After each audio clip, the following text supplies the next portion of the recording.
Pratik, thanks so much for carving out some time today. Yeah, great. No problem. And just really excited to get a chance to share some wisdom and some of my experiences with you and your listeners. Fantastic. Well, listen, before we dive into talking about the NFL and preparation, in particular from a fueling and nutrition standpoint, maybe you can give listeners a little bit more about your background and how you got into the field. Yeah, as a kid, like many people, played a lot of sports growing up, and unfortunately, like many current American youth, went through a period of pretty sedentary behaviors. Picked up the video game controllers and put down the football and basketball and whatnot. So for a good chunk of adolescence, went through this period of weight gain, and it was just something that I never really thought about. And transitioning into high school, which is a really pretty serious time in terms of development socially and whatnot. For sure. I had experienced some family members that have gone through some health problems. Uncles had a stroke, grandparents going through their own issues. Figured that, I don't necessarily want to go along the same lines. So I'm like, I got to make a decision. I got to make a change, and it has to come from me. So, I'm like, all right, let me learn a little bit more about nutrition and exercise because, playing sports was something that I was missing. I wanted to get back to that, but I obviously wasn't in the right shape. So did what a lot of people do. You pick up the magazines, try to read the most recent articles. And Unfortunately, my first foray into nutrition and exercise was picking up Flex magazine with all the bodybuilders on it and thinking like, I want to look like that. There you go. So for, a couple of years, kind of got myself in shape, doing everything wrong nutritionally. But, I was the only one who was trying to teach it to myself. Ended up, getting back in shape, was able to finish out high school playing track and football, and just really started falling in love with this whole concept of nutrition and exercise and what it can do for, my body and other people's bodies. Didn't start out studying that at college. I went to Kansas State, and because I excelled in math and science, I was a mechanical engineering major. Come my first year at Kansas State, still didn't really understand what a mechanical engineer was, so I wasn't doing very well in the classes. And a roommate of mine had mentioned that, you really like nutrition and exercise. I'm in this program, which is setting me up to go into PT school. Maybe you look at it. So I'm like, all right. Talked to some advisors. They had a nutrition and exercise dual major, which is great, but it was 155 credit hours. I was already down a year. I'm like, I can't do that. So the advisors were like, why don't you go one way or the other? So I'm like, I really gravitate more towards nutrition. Then let me see what this is all about. So the advisors mentioned that, you could become a registered dietitian if you go through this path of finishing your core classes, try to sit for the exam, but first you've got to match with an internship. I'm like, okay, I could do that. So took first year classes in nutrition, loved it. I was hooked. Spent the rest of the 4 years after that finishing up the degree. First go around trying to apply to dietetic internships, I did not match. And the reason was I only applied to one internship, and it's a very competitive. They only take about 50% of the students that apply anyway. Yeah. So went back to the drawing board, worked a little bit back home, and then reapplied, got in, fortunately. And during my rotation, because these internships are pretty much clinical, community, and food service, there's not a lot of sports nutrition. And I knew I wanted to do something in an athletic setting. So coming out of college and getting into this program, I figured my goal in life was to be a personal trainer and a dietitian and work in a gym setting, kind of doing some of the stuff that helped me get back into shape because I wanted other people to feel the same. Absolutely. So luckily during my rotation, I got a chance to work out in Texas for an elective rotation and work with the dietitian who was working with the Texans, with the Rice University, and kind of got my first foray into what a sports dietitian does with the team. And it was a little bit overwhelming, but I thought this is so cool, but it was very daunting to me. And she had mentioned that, if you're going back to Kansas, seek out some sports dietitians that are in the area. Brady Bird, who was at KU at the time. And then there's a dietitian working with Chiefs and the Royals. They might be able to give you some work experience. I'm like, okay. So went back to Kansas, did just that, had the opportunity to work a little bit with both of them. Not anything in depth, but really getting a chance to see what sports nutrition was like at the university, collegiate level. Many people that I talked to in the field said that it was really going to explode in the U.S. starting at the collegiate level and hopefully make its way into the other areas of professional settings and performance training settings and, into the Olympics and to the military, which actually has come to fruition. Didn't know it back then. And they're like, all right, well, if you can't find a job as a sports dietitian because not many collegiate teams are hiring, try to get a master's in ex-phys or kinesiology. Maybe you can get into some strength and conditioning, and that way you can be more marketable. So if a team wants a strength conditioning coach, but not a dietitian, but they kind of want both, you might look like a more attractive option. So I ended up going back to K-State, grad taught because I couldn't afford to pay it out of pocket. For sure. Like a lot of students.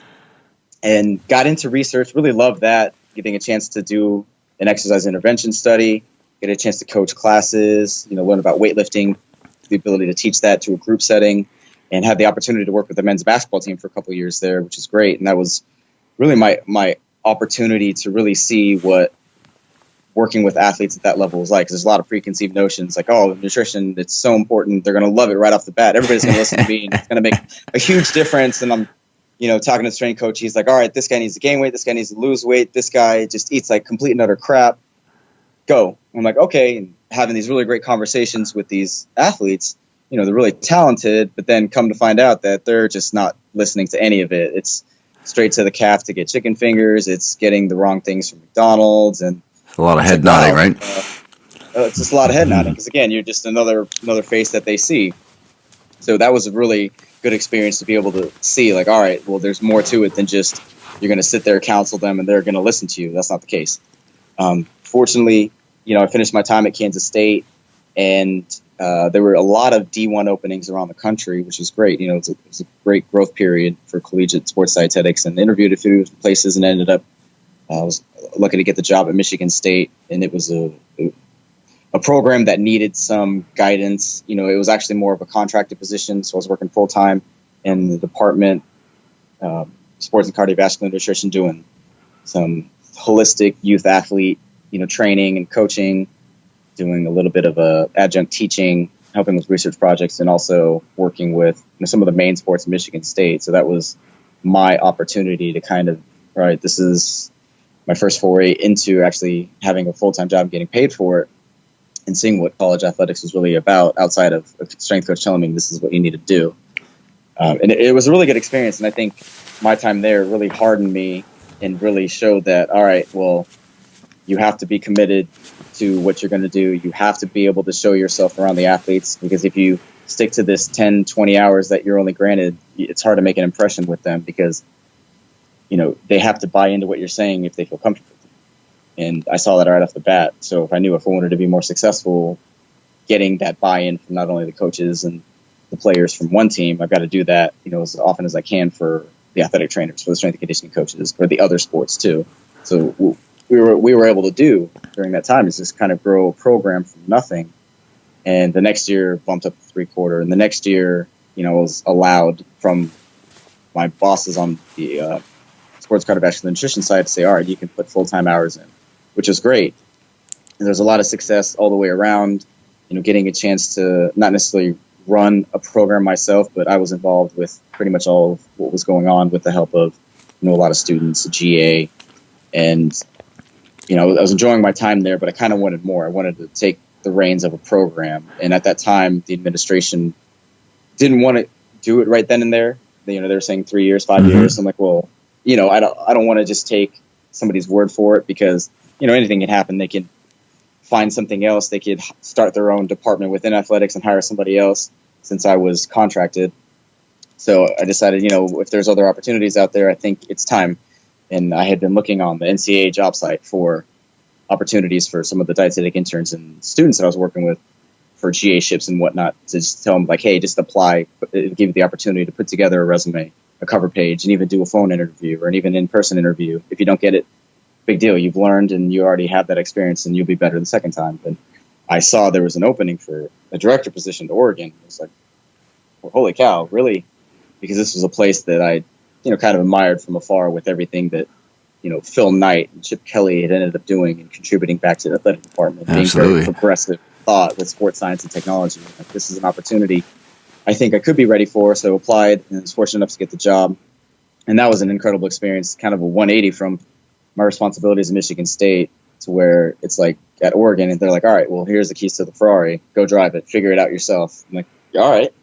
So overseeing an entire department, got budgets, allocations, staffing, trying to figure out how to strategically have staff members oversee which sport, writing policies and procedures and melding it all together with the athletic medicine staff, which I work really closely with, and they're phenomenal. And then also, there's a big sports science piece of it. So, what does this all mean when you're dealing with all these new technologies and integration from what Chip was doing with his time there at Oregon, which they continue to do. And Pratik, if we pause there for a minute and just to pick your brain, I mean, when you were there, or at the collegiate level in general, what were some of the things that stood out on a nutrition standpoint that you really wanted to, you felt you could influence, or some of the gaps that you were noticing?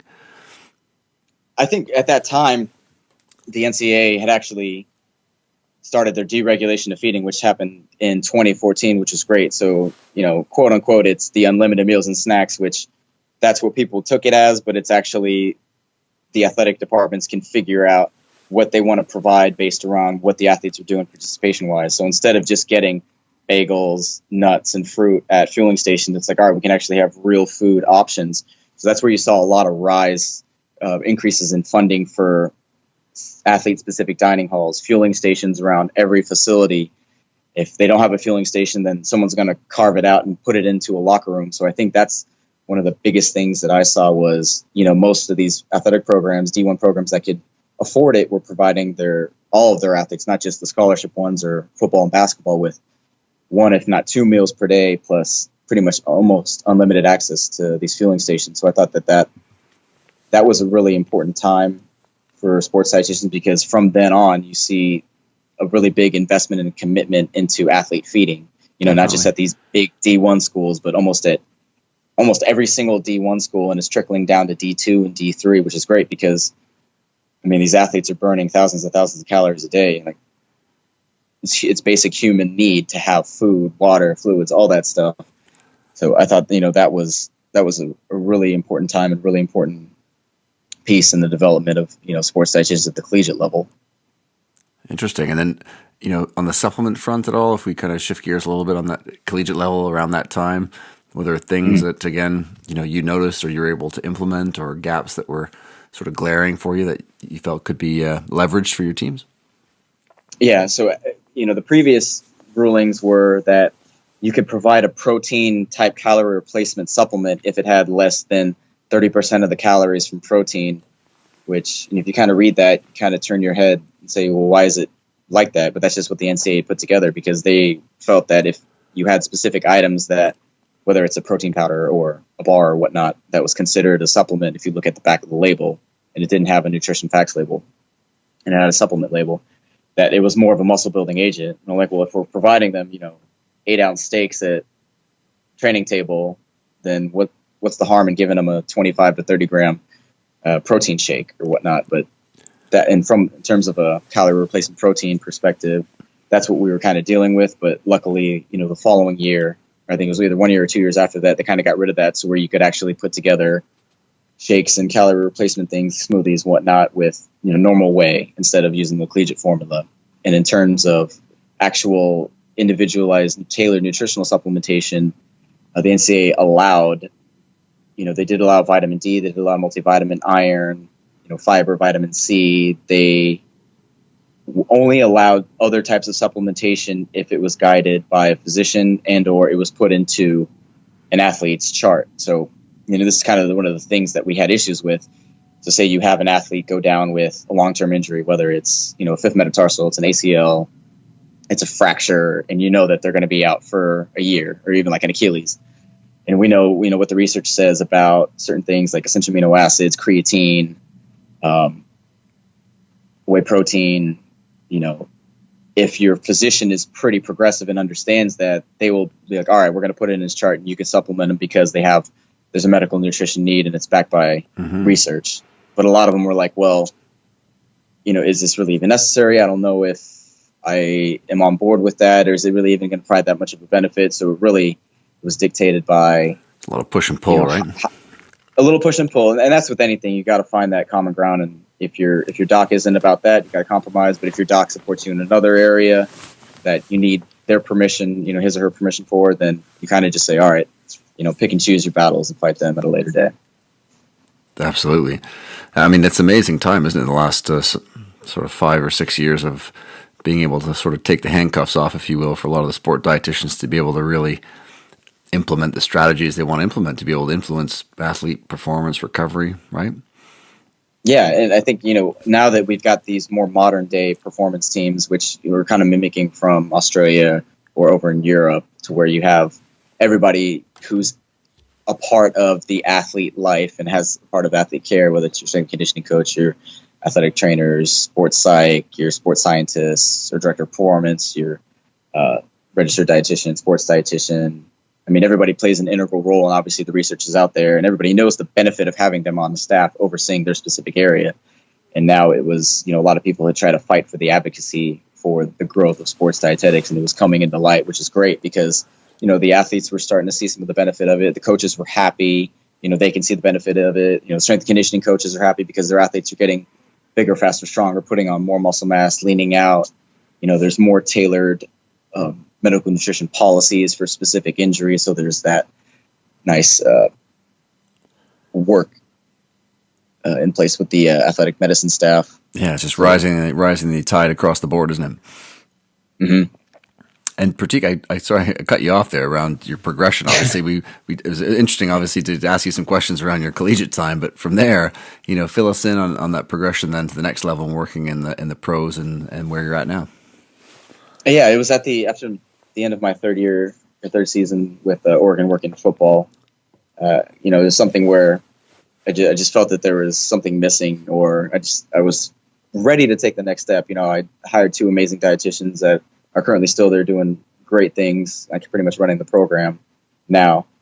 I thought it was time for me to make that next step. So fortunately, I caught wind of the Giants were looking for a sports dietitian to hire full time. They wanted somebody with the exercise physiology and strength and conditioning background. So I reached out to Aaron Woolman, who's the head strength coach at that time. He was hired from Notre Dame when Ben McAdoo was hired as the head coach for the Giants, and he kind of clued me in on the history of what the organization had gone through in terms of performance and nutrition, and what he was looking for a dual role. And it sounded like the exact perfect fit for me. And I was fortunate enough to get a chance to interview with them. Obviously fortunate enough to get the job. And so now we're rolling into the third season with the team. We're kind of just finished up our first week in training camp. Got a player day off, but it's off for the players, not for the coaches. Now we're gonna regroup here. We've got a string of practices, and then the following week, it heads into our first preseason game. So camp really, it's intense the first 2 weeks, but then it gets fun because we get a chance to see some of these young guys show their stuff in their first actual NFL game. So that's exciting for us to see. 100%. And let's dive right into it here. You're in preseason. Preseasons are shorter now before you get into the regular season. From a nutrition standpoint, what's the preseason fueling strategy like? What are you trying to emphasize, and how is it potentially different from, when you get to the in-season period? Yeah, so luckily, we've got a great food service staff in-house. So we do 3 full meals and a snack for the players, which ends up being 4th meal. And then we have all of our tailored nutritional options available to the players in the locker room and the weight room right outside their meeting rooms. So I guess the first thing we do when we get the players, because they've been off for 5 or 6 weeks, is kind of assess and see like what kind of shape are these guys in? Because we hope and pray and fingers crossed that they've continued to work out and train and accumulate an appropriate amount of load and running on the field to where they come back in the same shape that they left us with off-season training. And I think we had a really good off-season training. So for us, for performance staff, is just seeing like, all right, all of these guys at the appropriate weights, do a little bit of body comp testing. We're fortunate enough to partner with Quest, so we'll do some sweat testing on a lot of the new players we have just to get more of an idea of, is there anything that we need to kind of highlight or make note of a player? It just happens to have a really high sweat sodium rate. So basically, it's hot here in Jersey. We've had days in the mid 90s, and it's humid. Nice and it gets humid. up to 85% humidity. And again, it's making sure that the players have everything they need to be ready to get through a practice, whether it's all of our pre-training fueling strategies, on-field strategies, post-training strategies, identifying ones that have more issues. So if they've been on the team in the past, we kind of know what their habits are. We know what their bodies do during camp, like how much their losses are fluid-wise. how hard we need to press about the recovery habits. And then we have a roster full of guys we know nothing about, guys that have been in the league who kind of know their own bodies, but we don't know what they do. So maybe they came back a little bit heavier, but in their mind, they know that, they're going to lose a decent amount of fluid. They're expending more energy. So by the time the season starts, they're back to their optimal weight. So it's kind of just taking a step back and observing and seeing like, all right, we've got breakfast ready for these guys, making sure that they're taking advantage of it. Because again, you can't force them to do anything because they're grown men, but obviously continuing to encourage them. And if they're not able to do that, all right, we'll find an alternate for you. If we need to do liquid meals, if we need to find smaller snacks to bolster throughout the day, we'll do that. I guess there's no one main strategy. It's more making sure that the guys are hydrating enough, getting proper electrolytes, eating enough calories to maintain, their physical output and what the workload demands are, and then taking advantage of all the recovery options that we have. And then for these new guys, individualizing it as much as possible, just, right on the fly. And particularly in terms of position specific, I had Dr. Ross Anderson on earlier. I think it was probably last season, actually season 2. And he's at McGill University, used to work in the NFL as a sports scientist, and talking about body composition changes throughout the year. So curious, and I think, we all assume, offensive linemen or potentially D linemen are maybe the ones that were more concerned around the body composition, but maybe on the other end of the spectrum, some of the more skill positions like wide receiver or cornerback, maybe there's an issue around ensuring they get enough fuel, because obviously that preseason period is going to be the highest in terms of loads and whatnot. Is that things that are on your radar? Or are there other nuances within that we might not see from the outside? Yeah, absolutely. And you kind of hit it on the head when we're talking about, I guess we'll go back to the linemen, what their bodies like to tend to do. And it's this game we play because, every player has a max weight. We just want to make sure that they don't go over it, because obviously we know what the detriments are if players are gaining weight in season and we're not going through a really intense lifting program like we do in the off season.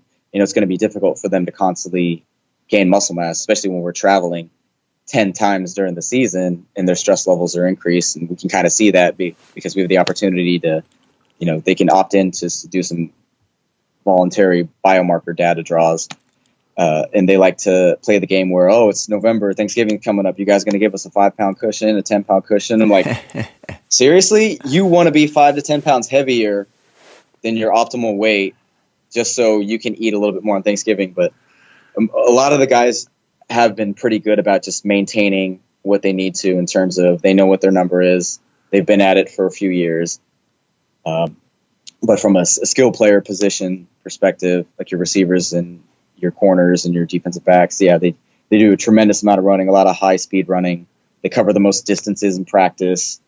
They have the most decelerations, and that's something that we take into consideration because, a lot of them don't think about that equating to energy expended. They're so used to doing what they do, eating a certain way, doing their certain habits, that we have to kind of continue to make it aware to them, like, all right, you're expending a tremendous amount of energy. We're monitoring your weight, your fluid status, all this other stuff.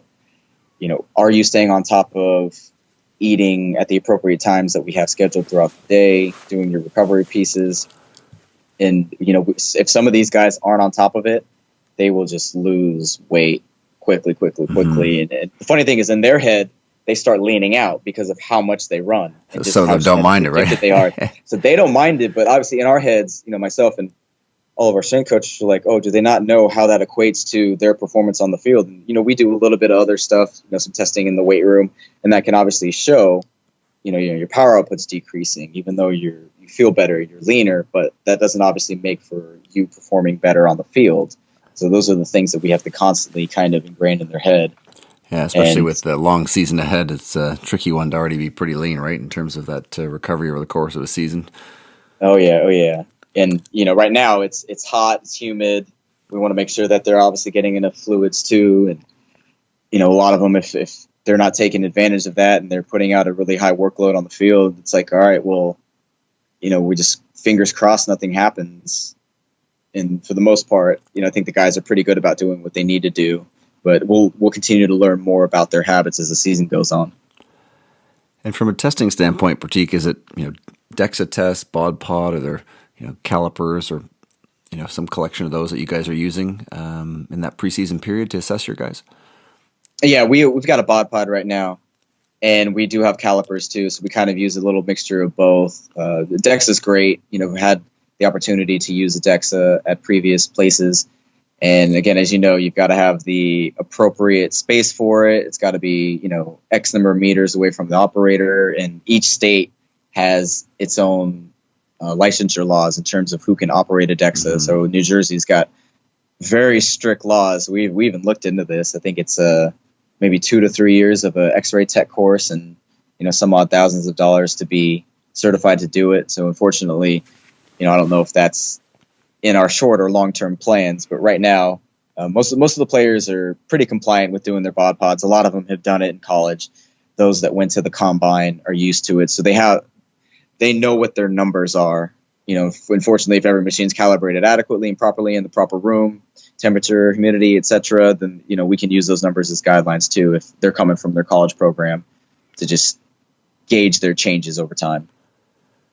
Terrific. And lastly, Pratik, here on the preseason training side of things, or fueling, so to speak, what is from a supplement standpoint, is there anything different in preseason that you add in that perhaps isn't done in season, or any changes there? Is hydration, you mentioned that's a big key around electrolytes. What does that look like?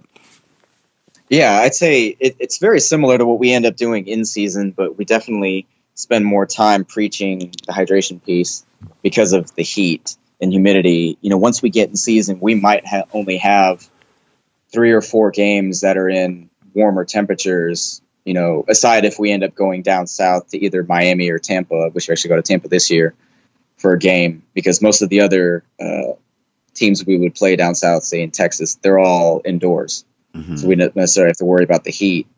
But no, our supplementation strategy, all of that other stuff is pretty much the exact same as what we would roll with in season. And the same thing with what we were doing in off season, because we had the opportunity again to get biomarker draws on the players that opt in, so we can constantly monitor and see if they're specifically deficient in a certain area. And we'll work with our medical staff and our docs to say, all right, if this is not within normal limits, what is the thought process? What is the dosing strategy? Where are we going to get the product from? We always make sure it's always third-party tested. And then we throw in their chart, and the docs are on board with it, after presenting the research to them. So obviously, we're trying to follow as much as what the guidelines show. It could be beneficial, vitamin D, omega-3s, a variety of different probiotic-type foods. If anybody presents with a specific condition, we'll obviously talk with the docs about, do we need to supplement them with anything additional? And usually they're on board, which is great. And it's awesome to have their support too. Fantastic. And, as these guys get to the in-season period, especially by the time you get to mid-season, towards the end of the regular season, when they're, exercise-induced muscle damage is going up, you've got injuries, you've got aches and pains, how does the nutrition plan change there? Are there things that you're able to implement, whether on the food side or the supplement side? Is it more in the training room? How does that all change over the course of a season? Yeah, I think once we get more in season, things get a little bit more controlled because our weeks are almost identical. Because seeming we play on Sunday and not on a Thursday or Monday, so it all just backtracks from game day. So based on what our head coach schedules in terms of what the week looks like, players go through what is a typical NFL week, and it's different than what some teams do, but it's kind of the standard where if you play on Sunday, Monday the team's in for some type of, whether it's a lift or a light practice. Tuesday's off, Wednesday, Thursday, Friday you're practicing. Saturday you might wind it down, and then back to Sunday for game day. So depending on what those days look like, I'll work with our head chef to figure out, all right, we're planning the meals. We know that we obviously want something to help them recover for the game from Sunday on Monday, but they're only in the building for a small amount of time. So hopefully it's something that's going to entice them to want to stay when they break, because, again, they're human. They've got lives outside of football. Yep. Although I like to tell them that you have no life outside of football in season, because this is what's going to, set you up for the rest of your life. But we understand that they want to spend as much time with their families and friends and whatnot as possible. So, they're trying to get out the door as soon as they can, when they get broken. Tuesday, that off day, I usually let work with our chef to figure out some fun stuff that he wants to try that's new, that, our staff and everybody in the building has the opportunity to eat as well, which is pretty awesome. I know it's not like that everywhere. So we'll kind of get some, thumbs up or thumbs down from them. And if it's good, we'll implement it with the players. And then, from Wednesday to Friday, obviously we've got your higher volume workload practices. Obviously we got to get prepared and get ready for game day. So, thought process is it's high on carbs, high on antioxidants, anti-inflammatories, trying to make sure that the guys are eating enough protein as well, which never really is that much of a problem. And then, traditionally you might taper down based on their work volume, but then again, Friday's only 2 days from game day, and we know that we're slowly trying to ramp up the carbohydrate intake too. So the goal would be trying to hit them with upwards of 8 to 12 grams per kilo, but that's not anywhere near what any of these guys are touching, unfortunately. And Friday we break a little bit early too, so we try to provide as much as we can from our end. But players are going to be players; they're going to do what they want to do. Hopefully they're making the right decisions, but a lot of the times it's pizza and wings and whatever else they can get their hands on. And now we've got Uber Eats and DoorDash and every app under the sun that can bring them McDonald's and Burger King in 20 minutes without them having to leave the couch. So absolutely, I was going to pick your brain here, Pratik, and some of the strategies, obviously, when those situations present themselves, like you said, these players and athletes are humans.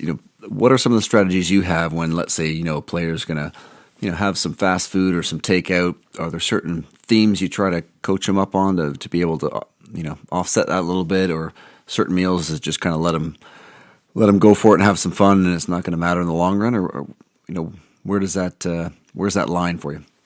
Yeah, I mean, there's always going to be give and take, because these guys can't just fit into this perfect box at all times. And I think we realize that sometimes they don't think we know this, and they think that we don't know what they do when they're outside of here, but we do. And it's funny when they're like, "Oh, who told you?" I'm like, "I know about what the O-line did last night and what they ate, because I saw pictures because they were sending it to me, and that's why they're 10 pounds heavier."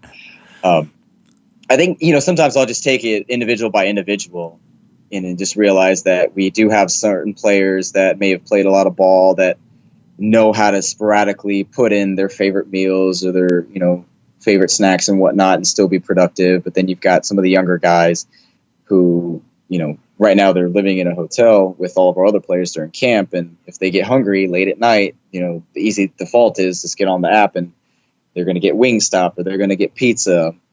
But, it's easier to teach the rookies from the get-go about what to do instead of changing a vet with bad habits who's been in the league for 8+ years, who's made millions of dollars without any of your help whatsoever.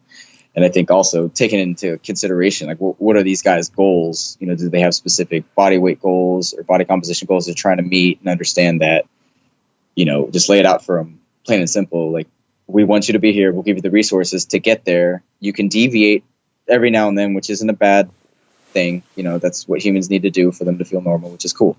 But if this is your consistent go-to day to day, like, you're not going to reach your goal. And if that ends up impacting their ability to perform and stay on the team, then obviously we're going to tell them that, because, we don't want that to come as a shock, because it's happened with players and teams before. You've got linemen or skill players that just gain too much weight and they look terrible, and the GM's not going to have it. He's trying to build the best roster that he can, and it's an always evolving model. And if there's somebody better out there than a person we have on the team, it's his job to make sure that he goes and gets that player. So it's really just trying to take every guy's situation into consideration. And then also, what is my relationship with that player?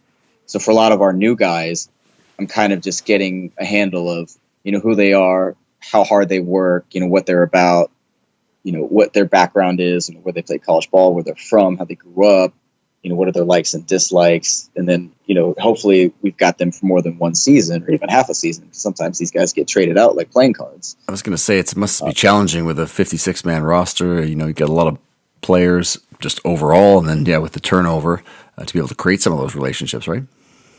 It is. As we were talking before, from my first year to now, I think we only have 9 players on that initial 90-man roster that we had heading into training camp. And then, that'll get cut in half, and we're only going to carry a handful from last year over to this year. So it's just, again, just getting to know them, understanding where they come from and finding those bits and pieces like, oh, I saw you, we were on the practice field, you looked a little tired, and it was only, period 5 of, 14 or 15 or whatever.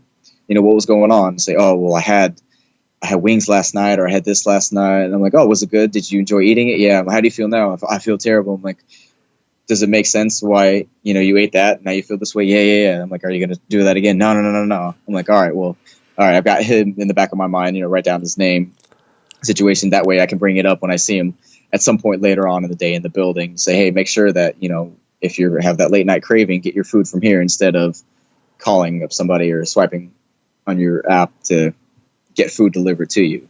Yeah, it's a learning process, isn't it, for a lot of these young guys especially, right? Absolutely. Yeah, especially for these rookies, they have money for the first time. I mean, a lot of them don't come from very much. And if they signed a decent rookie deal, whether they're a first, second, third, fourth round draft pick, that signing bonus, looks really good when they first get it. And also need to understand that they can't just blow it because you only get one signing bonus per contract. It doesn't happen every single year. But no, for the players that we've had for a couple years, we have that relationship, and they know my thought process and how I work. Like, I can be a little bit harder on them and kind of push them a little bit more to be like, all right, you can't be doing this because this is what's happened in the past. You're heading down that road again. Obviously don't want to see you fail. I want to do what's right for you. And obviously want to make sure that you're going to perform at your best. And then also, I think another thing that helps is just looking at some of the data we gather on these guys. Some of these players have gone through high school, college, eating, some of the worst stuff for you, but because they're so genetically blessed at a time in their life where they're continuing to grow and get stronger, they can get away with it. And even we see this with players coming from high-level D1 programs that have very, very good sports dietitians, that have very good departments and established programs, and who've been taught very well, who've had all the resources provided for them. When they get to us, they've forgotten everything. It's like, oh, we've got to reteach them from square one, because sometimes we're doing a little bit too much for them. But at the same time, if they don't, grab this or take that or do this without us providing it for them or kind of holding their hand, they're not going to do it. So it's trying to find that balance too. Yeah, it is a delicate balance these days, isn't it? I mean, it's great to be able to have these environments where you provide everything for the athletes, and professional teams or collegiate teams can control as many meals as they can possibly to influence these things. But like you mentioned, it's that fine line between trying to coach and teach some of these athletes how to cook their own food and make some of these things as well. And that makes me think about things like injury, return from injury, healing from injury. Obviously, NFL football, I can't imagine a more brutal game. Maybe rugby's up there pretty close. So injuries are a reality in the NFL. What do you guys focus on when you're kind of that return to play or trying to accelerate healing from injury, whether it's from a food standpoint or supplement standpoint? Are there certain things that are more emphasized in that period? Yeah, absolutely. And what it really boils down to is our medical staff will be the first to know pretty much everything that's going on. And they're really awesome to work with because, some of these things that these players have, like, I've never heard or seen before. So I have no clue what's going on in their bodies. And I love learning from them. So if somebody pops up on the injury report and it's, the diagnosis that I've never seen before, I'll just go and talk to them and say, hey, can you just explain this really quickly? And they're like, all right, this is what's going on examination. We talk to, our ortho doc or what are the other doc, and explaining, what exactly is the mechanism and what's going on in the body. So in my head, I'm trying to think, all right, is it bone? Is it muscular? Is it joint? Is it a combination of a few of these things? What's the time frame for recovery? So in my head, I'm start spinning like, all right, this is exactly what's going on. This is how long this athlete's going to go out or be out. What can they do in terms of rehab with them? What can they do with, we have a strength coach. This is a strength coach who does all of our return to play programming. So how much is he going to end up doing in the weight room with him? And is there going to be any field work? So then I get an idea of, is there a need to really cut calories, or are they going under the knife? Do we need to increase, or what's the rehabilitation process? That way we can tailor exactly what they need right there on the spot. Are they going to be going home for an extended period of time? Do we need to ship stuff to them, to their mom, to their girlfriend, or is everything going to be done here at the facility in-house? So that's really step one, is just what's going on with that particular player, and then figuring out, all right, this is the timeline for it. This is when he's going to be doing rehabs, when they're going to be doing workouts, and if they can't be on the field with all the other players, but they're doing some extra stuff off to the side. All right, so I have an idea of what their actual energy expenditure looks like, and then try to put together a plan based around that, and then go to the player and talk to him. Because the funny thing is, a lot of these players who may not have gone through a significant injury, who've played, hurt, or all the way through high school, through college, and now that, they're going to be going at the knife and they might not play until next year, they don't think about, once the healing process is over and I start the rehabilitation phase, I probably shouldn't be eating the same way as I did before, because that's just going to be weight gain city.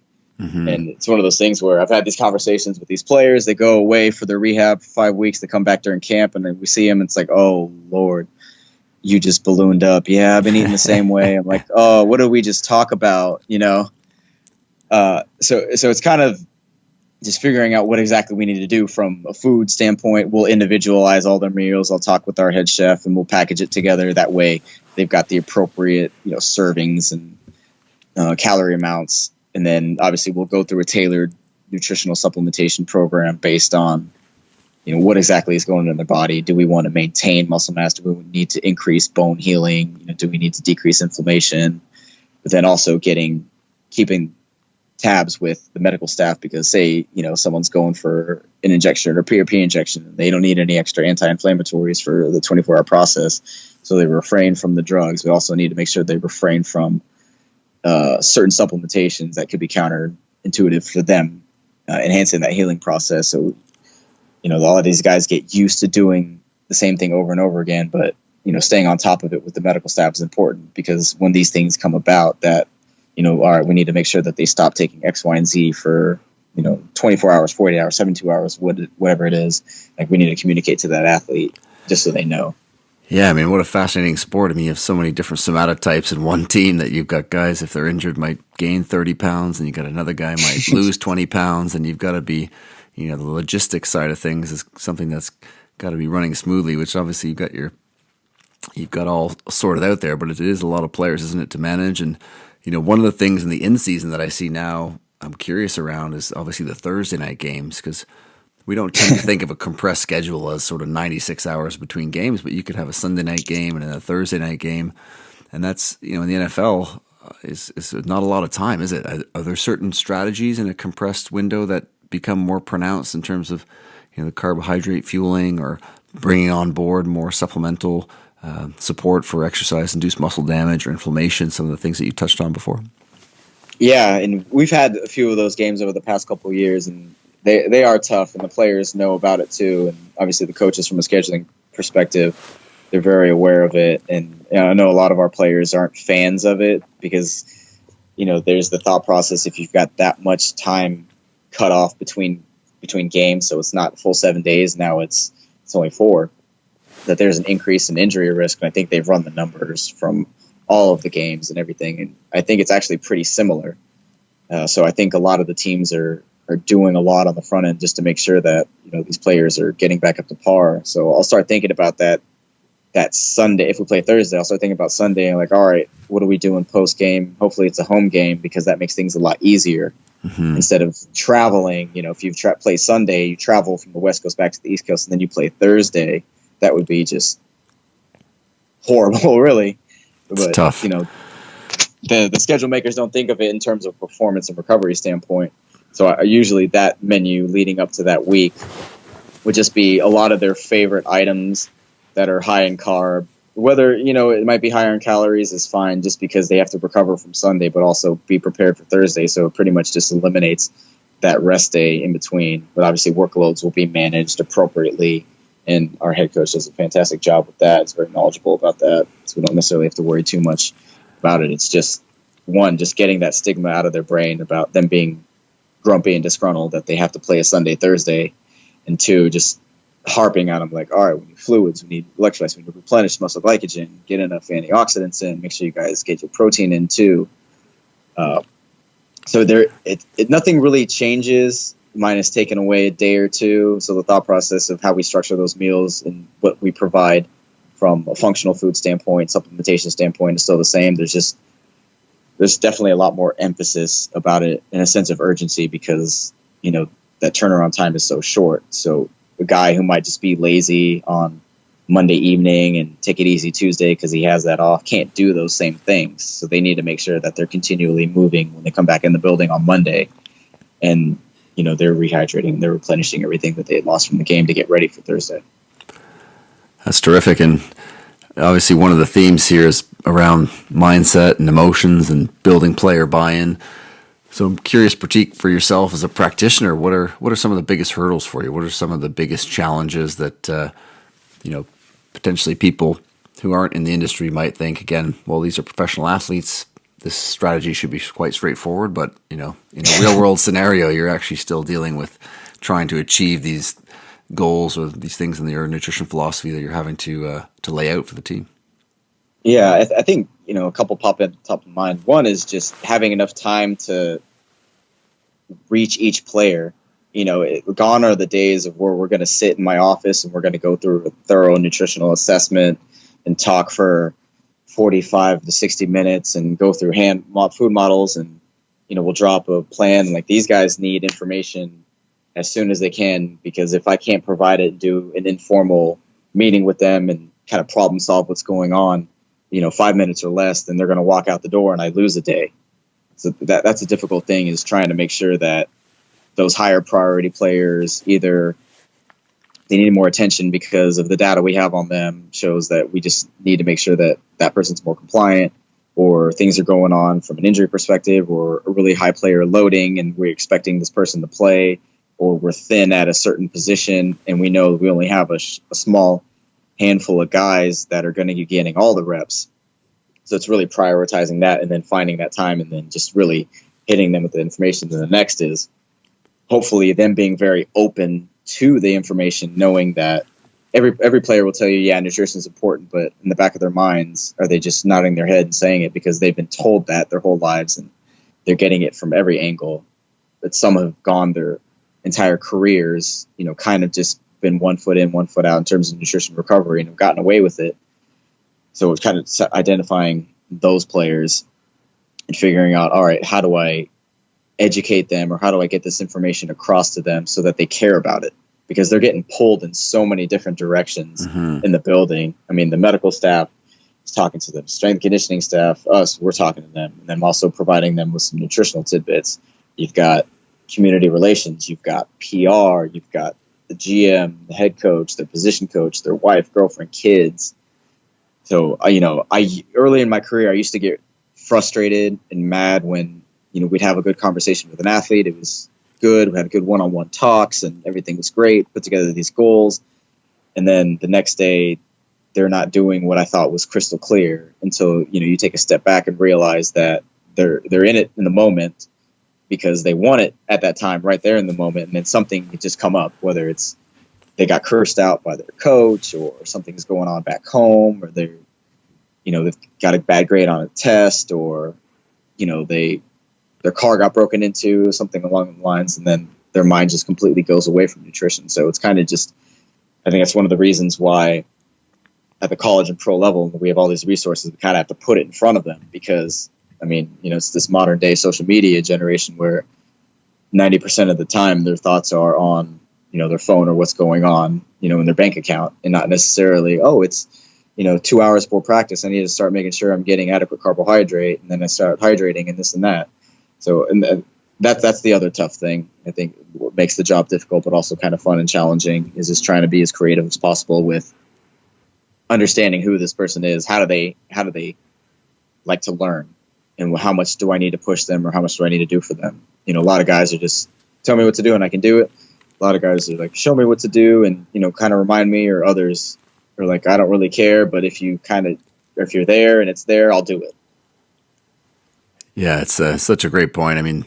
That relationship is so important, and then athletes being human. And like you mentioned, sometimes the nutrition for us is always number one, but for these guys, for an athlete, there's other things that are more important in certain periods. And it's as you mentioned, whether it's the coach or whether it's something else that's going on, and it's it's amazing to be able to get those touch points, to build those relationships. I know our sports psych at Canada Basketball, Dr. Peter Jensen, he always talks about how 90% of the decisions that we make are based off of emotion. We'd like them to be based off of logic, but even the best of us aren't. So I think that's really, really great stuff here, Pratik. Appreciate you carving out so much time today. So thanks for so much great information. And where can people stay connected with you and keep up with what you're doing this season with the Giants? Yeah, I'm not super active on social media, but I like to just put out different posts on Twitter and Instagram. So my Twitter handle I changed recently. It's Pratik X Patel, and then my LinkedIn is. I guess you could probably punch in my name and see my ugly mugshot there. But the goal is to just share different experiences that I've had the opportunity to learn, whether it's by chance I made the right decision and it worked out, or things that I tried and didn't work out and failed on. But I think I try to put out a little bit different content than you need 30 to 40 grams of protein post-workout, just to give some different insights from a different perspective. Amazing. Well, listen, I appreciate the insights that you share. Appreciate you coming on today, and best of luck for you guys this season.